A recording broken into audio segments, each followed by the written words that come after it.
दोस्तों आपने अगर हमारा चैनल अभी तक सब्सक्राइब नहीं किया है तो प्लीज सब्सक्राइब कर लें और बगल वाले घंटे को भी दबा दें, क्योंकि हम लाते रहते हैं नए नए बिजनेस आइडियाज और नई नई जानकारी केवल आपके लिए। नमस्कार फ्रेंड्स, आज मैं आपके लिए एक ऐसा बिज़नेस आइडिया लेके आई हूँ जो कि आपका पूरे 12 महीने चलता रहेगा और वो भी बहुत अच्छे से चलेगा। और सबसे इम्पॉर्टेंट चीज़, ये कभी बंद नहीं होगा और मार्जिन इंक्रीज़ होता रहेगा। तो फिर आप इस वीडियो को पूरा लास्ट तक ज़रूर देखना। So let's go.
दोस्तों अगर आप मशीन खरीदना चाहते हैं तो मशीन के डीलर का नंबर और एड्रेस हमने डिस्क्रिप्शन बॉक्स में दे दिया है। इनके नंबर पर आप फोन करके मशीन खरीद सकते हैं, या कोई अधिक जानकारी अगर आपको चाहिए हो मशीन के बारे में तो वो भी आप यहां पर ले सकते हैं। अब आपको बताते हैं कि कच्चा माल क्या लगेगा, कहां से मिलेगा और कितने रुपए प्रति किलो के हिसाब से मिलेगा। दोस्तों कच्चे माल में आपको पेपर और नोटबुक का कवर खरीदना होगा, इसके अलावा आपको कुछ नहीं चाहिए। दोस्तों नोटबुक का पेपर लाइनिंग वाला पूरी तरह से तैयार मिल जाता है और नोटबुक कवर भी आपको तैयार मिल जाते हैं। आप अगर चाहें तो नोटबुक कवर पर ऑर्डर पर अपनी नोटबुक का नाम लिखवा सकते हैं, जिससे आप अपने नाम की नोटबुक मार्केट में सेल कर सकते हैं। इससे आगे चलकर आपका अपना नोटबुक ब्रांड भी बन सकता है।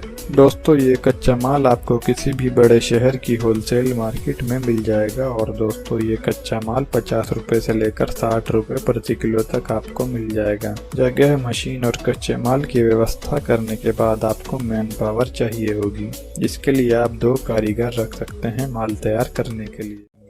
दोस्तों अब बात करते हैं प्रॉफिट की। इस काम में 100 पेज की एक नोटबुक तैयार करने में आपका जो खर्च आएगा वो 9 रुपये से 10 रुपये होगा, और आप इसको अगर होलसेल मार्केट में बेचेंगे तो आपको एक नोटबुक पर 4 रुपये से 5 रुपये मिल जाएंगे। अगर रिटेल मार्केट में आप अपना माल ले जाकर बेचते हैं तो एक ही नोटबुक पर आपको 7 रुपये से 8 रुपये मिल जाएंगे। तो दोस्तों इस काम में मुनाफा भी अच्छा है। एक बार आप अगर इस काम को शुरू कर लेते हैं तो आपको बस होलसेल और रिटेल मार्केट में अपने संबंध अच्छे करने होंगे, जिससे आप ज्यादा से ज्यादा माल बेच सकें। इतना ही था आज की वीडियो में। वीडियो को लाइक करें, शेयर करें और हमारे चैनल को सब्सक्राइब करके बेल आइकॉन को दबाएं, जिससे आपको हमारी सभी वीडियोस की जानकारी मिलती रहे। बाय दोस्तों, अगली वीडियो में मिलते हैं।